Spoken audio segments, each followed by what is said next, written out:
silakan Saudara Mat. Ya. Okey tak? Kalau kita lihat memang agak sukar untuk UMNO menerima DAP selepas berpuluh tahun lawan. Ya. Jadi apa langkah yang peringkat kepimpinan sebenarnya untuk menjadikan keadaan? Okey. Di peringkat kepimpinan hari ini, kita tahu masih juga ada di kalangan pemimpin yang kadang-kadang tak faham kenapa kita kena buat mind conditioning untuk ahli-ahli kita. Saya nak beritahu, untuk pilihan raya ke-16 mungkin kita tidak ada masalah. Kita ada 4 tahun setengah sebelum kita berhadapan dengan pilihan raya ke-16. Namun untuk berhadapan dengan pilihan raya di 6 buah negeri ni, walaupun kita kesuntukan masa, tak mungkin kita boleh yakinkan orang Melayu bahawa DAP yang kita berkawan hari ini adalah DAP yang berbeza berbanding dengan DAP dulu. DAP yang kita berkawan hari ini adalah DAP yang telah mempersetujui 10 syarat yang diberikan oleh pimpinan Barisan Nasional. Antara yang pertama, yang utama ialah supaya DAP memperjelaskan apa pendirian mereka berhubung dengan kedudukan Islam sebagai agama persekutuan, kedudukan hak istimewa orang Melayu, kedudukan bahasa Melayu sebagai bahasa kebangsaan dan kedudukan raja-raja Melayu. Dan jawapan yang kita terima daripada pemimpin DAP ialah mereka akur dan tunduk dan uphold perlembagaan persekutuan. Dan mereka juga akur dan tunduk dengan kontrak sosial.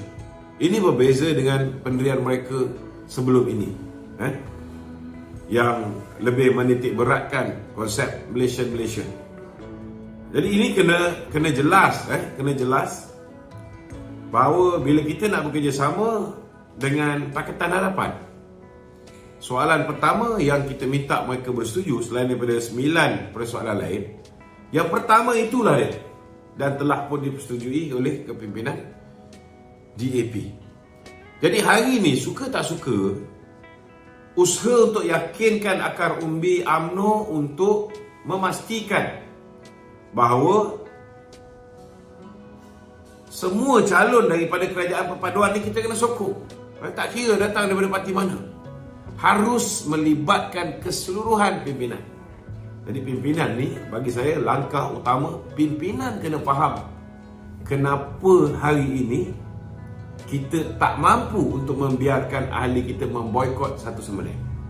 Kerana bila BN start boikot, PH juga akan boikot calon BN. Last kali kita akan jadi lose-lose situation. Sedangkan UMNO, parti yang masih diwakili oleh orang Melayu paling ramai, PH, parti yang mendapat sokongan masyarakat bukan Melayu paling ramai, hampir 100% menyokong mereka. Hanya 2 ke 3% yang tidak bersama mereka pada pilihan raya umum yang ke-15. Cuba bayangkan kalau dua pihak yang besar ini disatukan, kita mempunyai potensi. UMNO mempunyai potensi bukan hanya menang di kawasan Melayu, tetapi UMNO juga berpotensi untuk menang di kawasan marginal yang ada bukan Melayu ramai.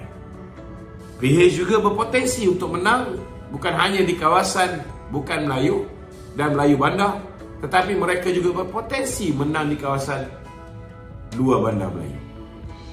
Jadi win-win situation ini yang sepatutnya kita fahamkan akar umbi kita.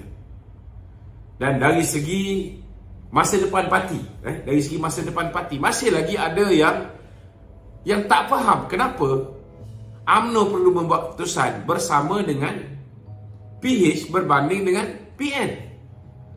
Mereka lupa apa yang PN buat sepanjang tempoh kita bersama dengan mereka. Mereka lupa bahawa hari ini PN memperolehi 74 kursi yang dulu UMNO lawan di situ. Dan kalau kita meneruskan kerjasama dengan Perikatan Nasional, 74 kursi ini kita tak boleh bertanding. Kita hanya boleh bertanding di 26 kursi yang kita dah menang, dan mungkin tambahan. Contohnya PKR ada 19 kursi. Dan 19 kursi disebabkan PH menang 74 kursi. Kita hanya ada 26 kursi. Kemungkinan kita boleh dapat lagi 5 kursi. Yang baki lagi 19 kursi tolak 5, baki lagi 14. Mungkin bersatu dan juga PAS akan agihkan di kalangan mereka. Jadi takkan tinggal 31 kursi. UMNO ada 191 kursi. Apa nak jadi dengan masa depan lagi 160 UMNO bahagian? Yang ini perlu kita fahamkan akar umbi kita. Yang ini perlu kita fahamkan kepimpinan kita sendiri. Kerana ada di kalangan pemimpin kita juga sudah terperdaya dengan hasutan-hasutan yang dibuat oleh TikTokers dan juga Facebookers yang hari ini sudah pun dipengaruhi oleh pihak Perikatan Nasional menggunakan pelbagai bentuk habuan. Jadi saya yakin kalau misalnya dalam masa terdekat ini, setidak-tidaknya ini perkara yang perlu dilaksanakan dulu.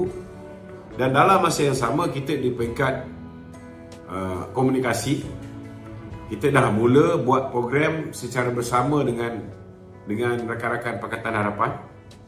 Banyak pentas-pentas, malam pun kita ada program bersama dengan aktivis-aktivis reformis lama. Hari ini kita berada di Semenyih Eco Ventures, betul? Semenyih Eco Ventures Resort, untuk kita buat persiapan bersama dengan kawan-kawan media perpaduan untuk kita lancarkan gerak kerja secara bersama. Selepas ini akan ada satu headquarters Stratcom ataupun Strategic Communication Base, di mana semua penggiat utama media kerajaan perpaduan ini akan duduk dalam satu bumbung dan akan mempertahankan kerajaan ini secara bersama dan akan membuat strategi-strategi serangan kepada pihak musuh secara bersama. Dan insya-Allah saya yakin in long term kita akan ada sebuah pasukan yang kuat yang akan mengatasi media Perikatan Nasional, insya-Allah. Okey. Okey tak? Ya. Dari sudut kepimpinan sendiri kan, Ya. masih ramai yang, kalau kita lihat, bukan ramai lah, ada sebuah pihak yang cuba menggambarkan bahawa UMNO ni lah menjadi jurucakap DAP. Kita bukan soal kita jadi jurucakap DAP. Ini kita kena faham. Kita kena faham bahawa setiap parti mempunyai peranan masing-masing. Sebab pilihan raya umum yang ke-15 ni menyaksikan mereka berjaya mengutip sekitar 97 hingga 98% undi bukan Melayu. PKR ada peranan dia. Peranan dia ialah menarik pengundi-pengundi Melayu, anak-anak muda di kawasan bandar, urban areas. Apa peranan UMNO? Peranan UMNO ialah menarik undi orang-orang Melayu, masyarakat luar bandar, dan ada juga Melayu bandar yang boleh kita tarik sama. Kalau masing-masing dah tahu peranan masing-masing yang perlu disumbangkan ke dalam tabung kerajaan perpaduan, tiba-tiba DAP deliver. Contohnya, sumbangan yang patut dia kutip bagi memenuhi kantung kerajaan perpaduan. PKR juga di kawasan bandar berjaya mengutip undi yang sepatut mereka deliver, masyarakat bukan Melayu dan juga Melayu bandar. Tetapi apa jadi kalau UMNO gagal untuk deliver undi yang sepatutnya dia deliver, sumbangan yang sepatutnya dia deliver? Rakan-rakan kita akan pandang UMNO ni sebelah mata. Bila mereka pandang UMNO sebelah mata, segala apa yang UMNO tuntut selepas ini, mereka juga akan pandang sebelah mata. Jangan kita lupa benda tu. Dan sekiranya UMNO hari ini dilihat gagal untuk menarik undi masyarakat Melayu dan dilihat tidak boleh lagi menyumbang kepada kerajaan perpaduan dalam konteks untuk transfer undi orang UMNO sendiri kepada membantu pasukan kawan-kawan kita di dalam kerajaan perpaduan. Maka bagaimana kawan-kawan dalam UMNO hari ini melihat kecewa kerana MCA, MIC gagal untuk menarik undi masyarakat bukan Melayu untuk memberikan sumbangan kepada perjuangan di dalam Barisan Nasional. Begitu jugalah kita akan dipandang sebelah mata oleh rakan-rakan kita. Macam mana kita nak bertanding dalam pilihan raya yang ke-16? Berapa banyak kursi yang mungkin kita boleh tuntut? Sekiranya akhirnya kita dilihat tidak perform, yang akan rosak ialah imej UMNO. Dan kalau UMNO tidak boleh bertanding banyak kursi dalam pilihan raya umum yang ke-16, dalam arti kata lain, sedikit demi sedikit UMNO akan pupus. Bila UMNO akan pupus, orang-orang yang dulu mengatakan mereka ini menyokong Datuk Seri Najib dan hari ini sudah berada bersama dengan Perikatan Nasional, mereka akan menyaksikan bahawa perbuatan mereka adalah punca Datuk Seri Najib akan duduk lebih lama di dalam penjara. Kerana segala desakan kita, segala permintaan kita akan dipandang sebelah mata oleh kawan-kawan kita di dalam kerajaan perpaduan.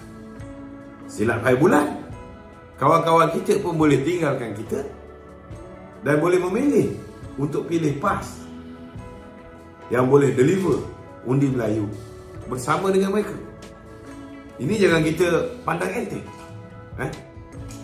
Segala apa boleh berlaku di dalam politik. Kalau nak tengok benda ni berlaku, silakan. Saya tidak ada masalah. Kita ada pengalaman yang cukup lama untuk menjadi pembangkang.